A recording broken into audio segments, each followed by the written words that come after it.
Now, it may not have been the best way.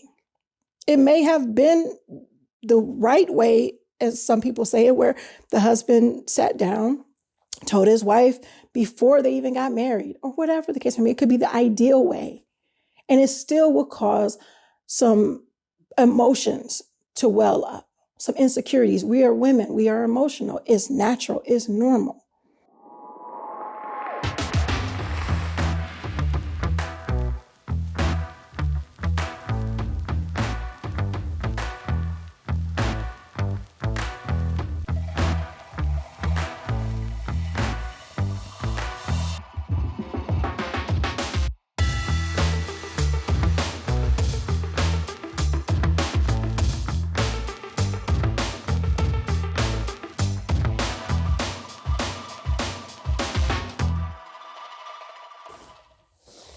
Assalamu alaikum. Peace. Is your coach, Coach Nyla, one of the co-founders of Outstanding Personal Relationships, as well as co-author of the book, Let's Talk Polygyny Uncensored.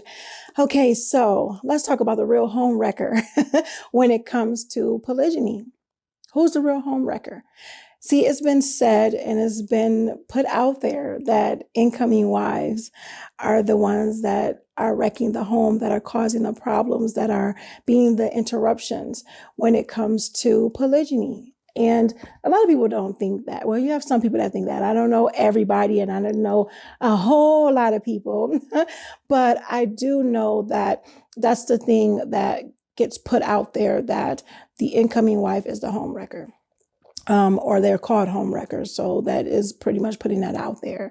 But let's talk about who's a real homewrecker when it comes to polygyny. Because when it comes to polygyny, we know that polygyny is a form of marriage. We know it's an ethical form of marriage. We know that it's when one man is married to multiple women. And although it may not be legalized in some states, that doesn't mean that it's, not lawful not lawful.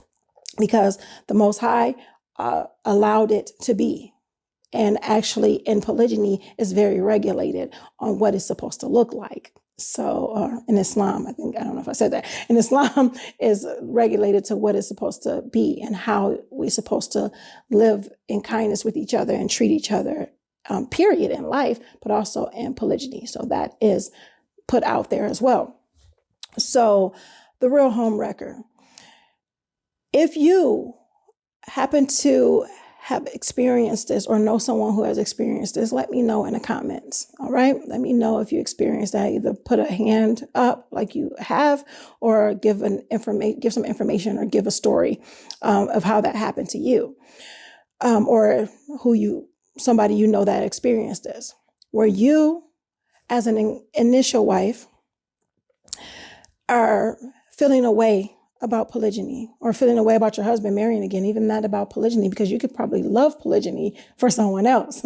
But when it happened to you or in your life, it was, how do I navigate these emotions? Now I'm feeling I'm betrayed. I feel like you don't love me anymore.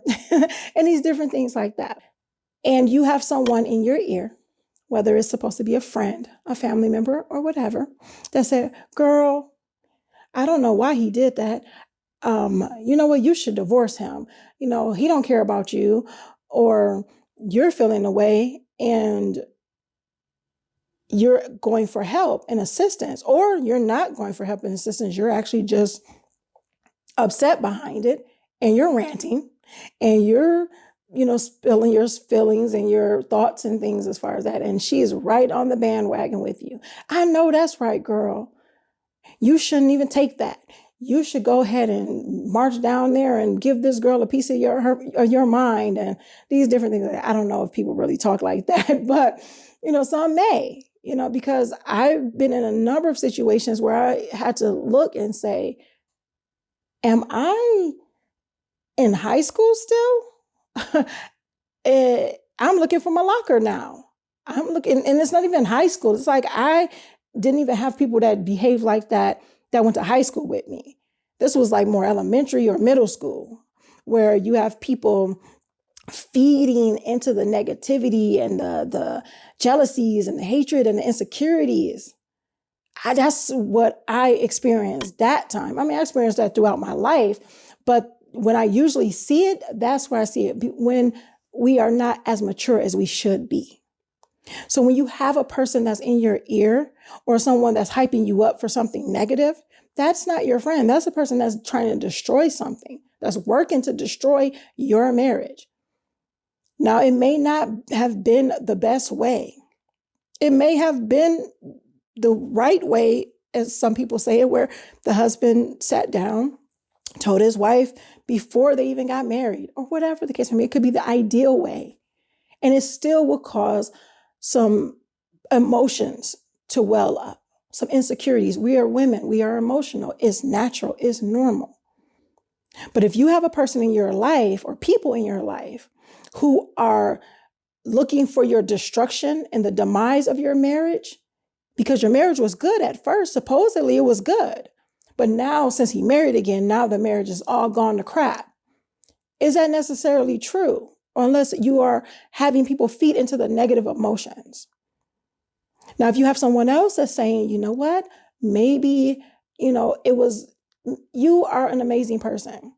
We don't know how men think. We don't know what their feelings are. We have these different theories and they said what they said. Let's take it how it is and let's build your marriage. How about you build your marriage, work on your marriage? If you have someone that's encouraging you, that's building you up, that's not kiki cat with you about what the co-wife doesn't have or what she looked like or how fat she is or how skinny she is or how she don't dress well, whatever the case may be, that's negative. That's being a homewrecker. That's someone who's causing issues in your life and in your marriage, because even if you're talking about your co-wife and you're like, well, what does that have to do with me? What does it have to do with my marriage? Same thing, like, what does her marriage have to do with yours?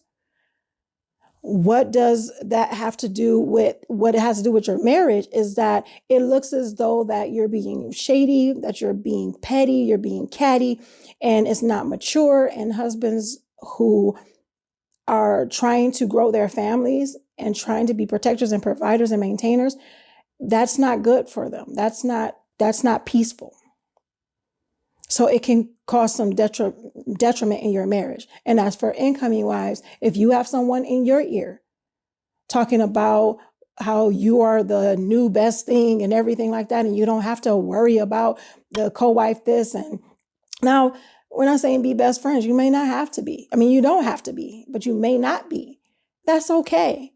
But to backbite each other and talk about each other, slander each other, and be mean to one another, and allow other people to be mean to your co-wife, that's not okay, because it's not showing that unity. And even if we are not blood related, which we won't be, but, if we're not, we're sisters in humanity, we're sisters in Islam if you're Muslim. So you want to make sure that you keep yourself in the proper light. And you want to keep those people around you that are going to help you be mature and to be better and to improve your marriage instead of wrecking it and tearing it up. So hope you guys got some really good information from that. My co-wife and I, we get into and train on how to have a cordial relationship with your co-wife, because you don't have to be besties, but why it's important to actually have a cordial relationship, how to have a cordial relationship, and what that means for the betterment of the legacy of your family in our Women's Polygamy Masterclass.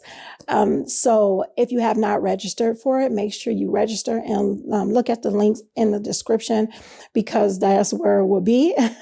So make sure you register for that, because we definitely look forward to training on that and showing you that, how to do that in the class. It was something I was going to say, totally forgot what I was going to say, and I don't want this to go on too long. So hope you guys really got some good information from this video.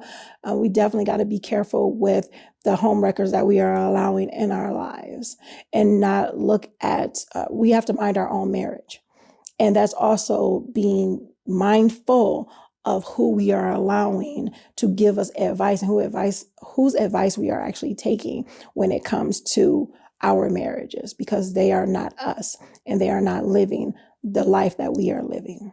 So until next time, make sure you are growing intentionally, loving fearlessly, and connecting at a higher level every single day. Once again, make sure you put your own story in the comments about how you've experienced, if you've experienced it or you know someone who actually had that happen to them, where they had other people kind of putting some negative things in their ear, and it was actually harming more than helping, even though they probably thought that they were helping by being on that person's side. So until next time, I look forward to seeing you. Make sure you register for the Women's Polygamy Masterclass, and I'll see you in the next video. If I didn't say it before, because sometimes my brain goes all over the place, make sure you are growing intentionally, loving fearlessly, and connecting on a higher level every single day. And I'll see you in the next one. Assalamu alaikum. Peace.